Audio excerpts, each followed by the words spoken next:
Hi, Libra. Welcome to Pandora Astrology's monthly horoscope for January of 2021. For you, Libra, this month's themes focus on communication and social life, and you can address that stuff really well in a Natal and Transit reading if you have any questions about it. You can find a link for that in the YouTube description below. 2021 has an entirely different character from 2020 and very much for the better.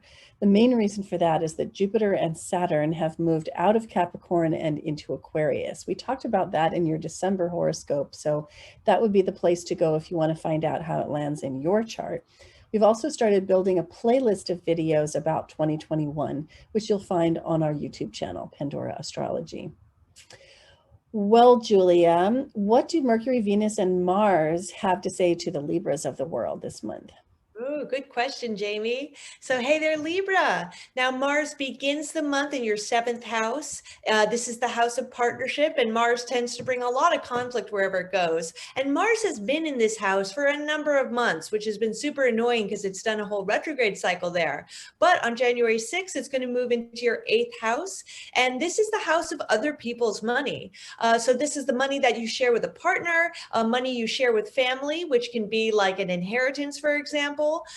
Joint credit cards. It can also represent taxes, debts, and loans, even government stimulus checks. So during that cycle, when Mars moves into the eighth house, you're going to face a frustrating time with anything that has to do with other people's money. So maybe you're not getting a loan that you applied for, or the stimulus check hasn't come in the mail yet. It can be a bit of a frustrating cycle for those types of things. Good use of this energy, though, is this is the house of research, and Mars is the planet of drive. So this could be a productive time in any research that you have to do, either with your professional or in your personal life. Now, Mercury, the planet of communication and mentation, begins the month in your fourth house. This is the house of family, and it also represents our deep past. So for the first week of January, your mind might be on past matters, which could be affecting your present. And maybe you're thinking about ways in which you could make your home life more secure as well. But then on January 8th, Mercury is going to move into your fifth house of games and fun.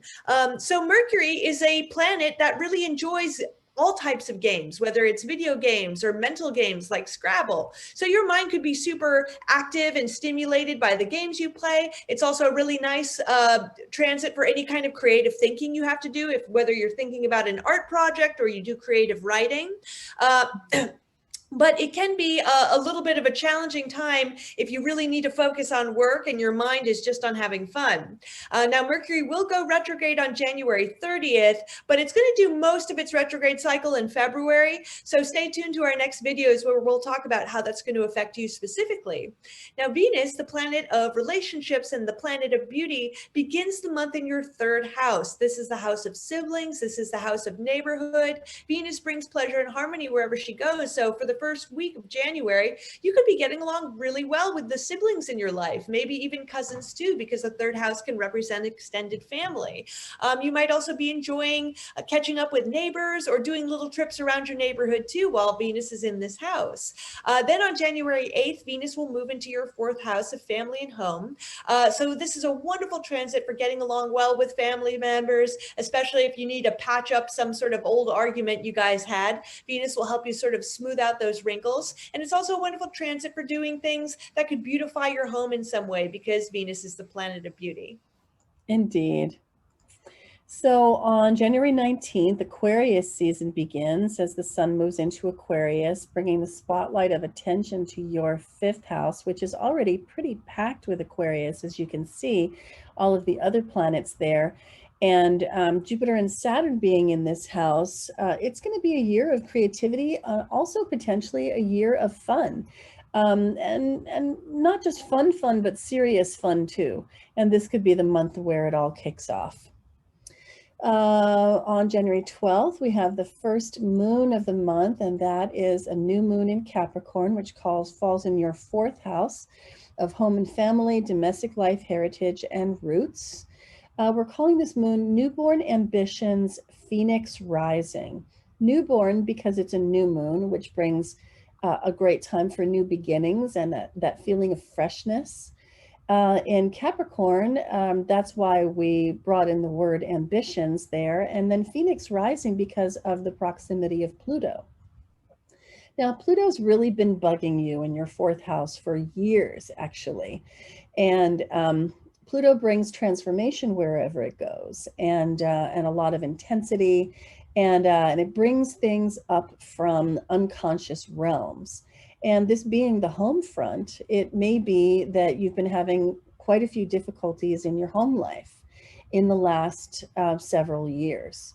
Now, Pluto is going to be leaving Capricorn soonish, in a couple more years from now. And so it is going to get better.